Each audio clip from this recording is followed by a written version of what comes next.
Hello and welcome to यज्ञ investment academy. मेरा नाम है शनि भंडारी और आज की ताज़ा खबर के इस नए एपिसोड में आप सभी का बहुत बहुत स्वागत है। तो हमेशा की तरह वर्ल्ड इकोनॉमी के साथ आज के इस एपिसोड की शुरुआत करते हैं। यूएस मार्केट्स की अगर बात करें तो यूएस मार्केट जो है वो ऑन लोअर साइड ट्रेड करते हुए नजर आए हैं कल। ये जो इम्पैक्ट दिखा है that is the question before the US presidential election. So US जो वर्ल्ड की सबसे बड़ी इकोनॉमी है वहां पे इलेक्शंस होने जा रहे हैं। एंड जस्ट इलेक्शंस का ये दौर शुरू होने के पहले मार्केट जो है वो थोड़ा सा अनडिसाइसिव दिख रहा है।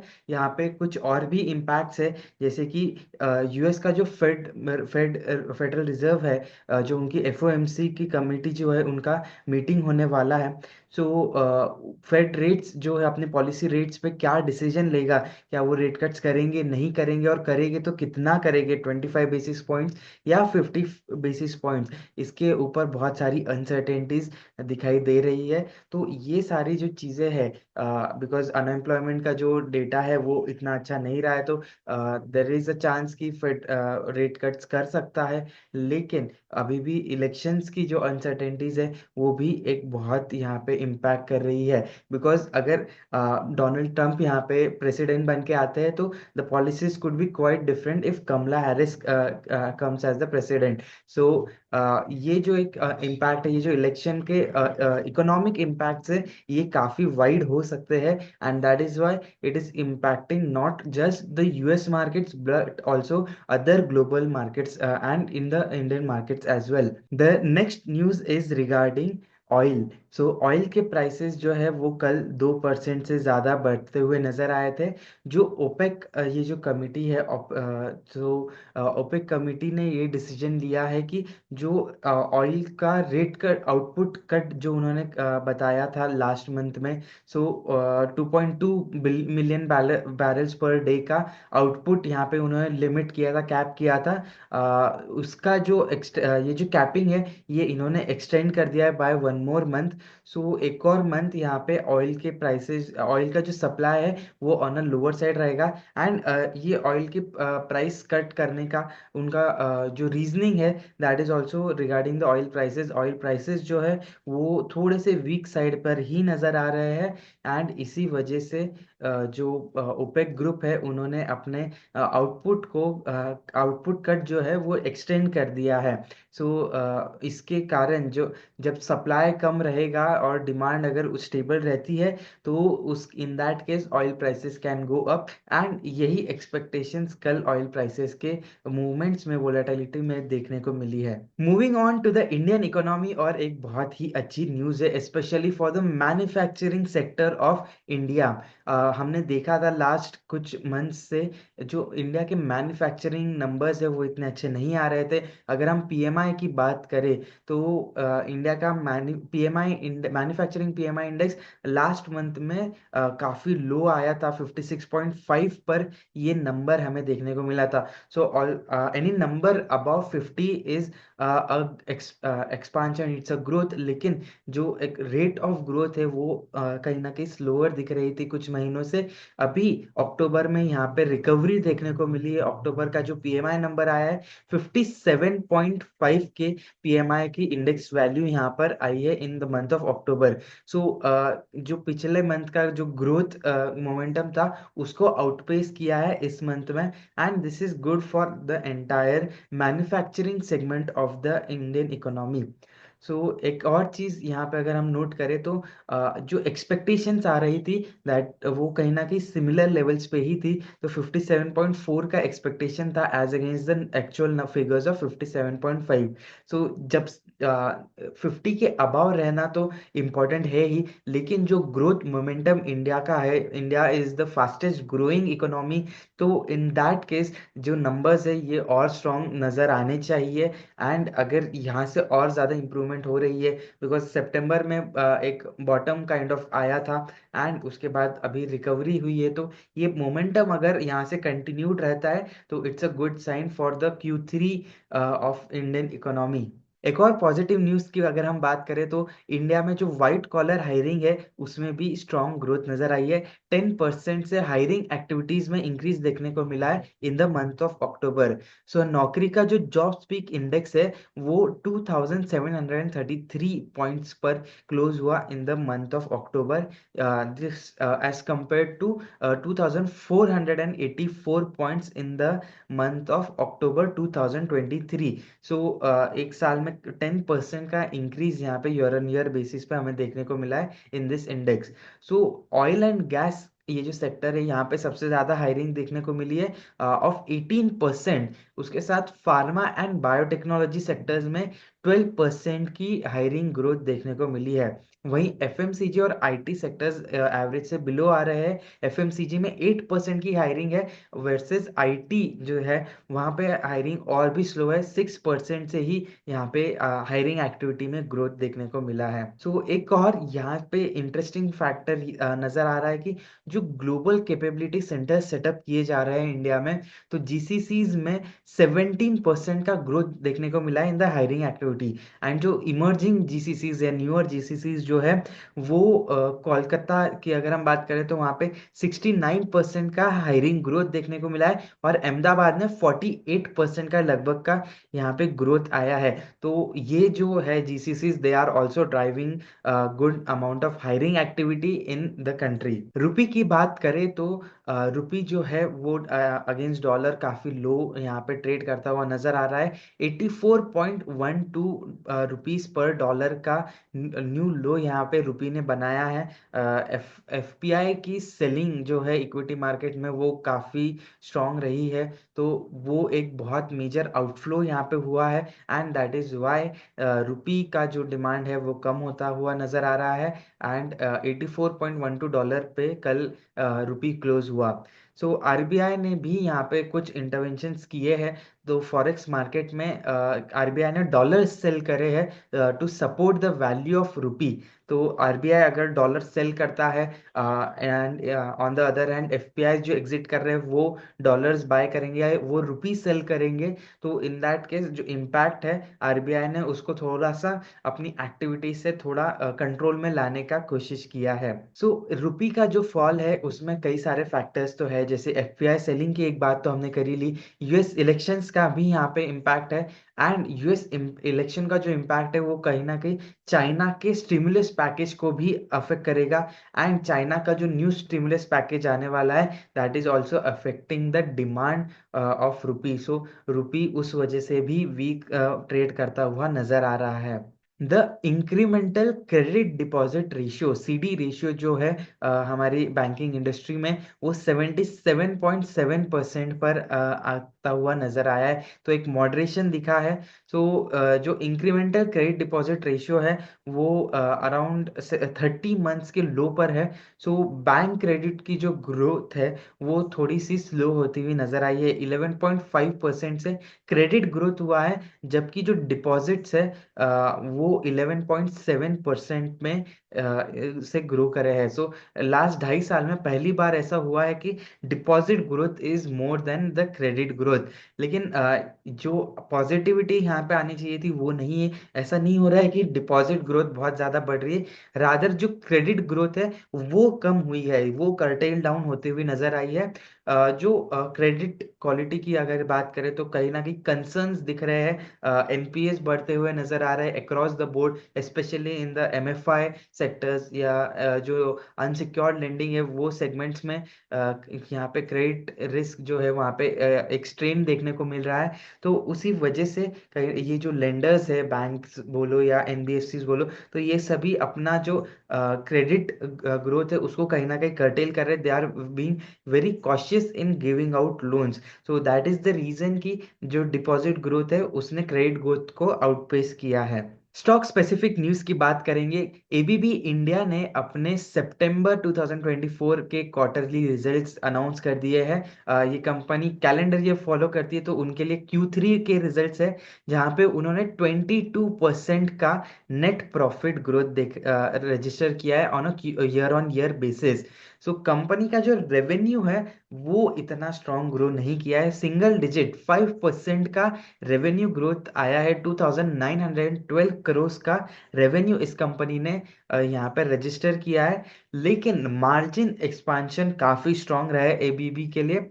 एबिटा मार्जिन जो है 18.6% पे आए हैं as compare to 15.8% in the previous September, यानी कि सितंबर 2023 वाले क्वार्टर में।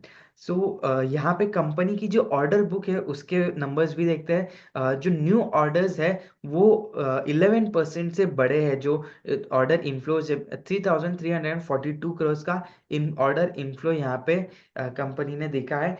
एंड बैकलॉग की अगर बात करें तो जो टोटल ऑर्डर बुक है वो लगभग 10,000 करोड़ से 10,000 करोड़ के आसपास है।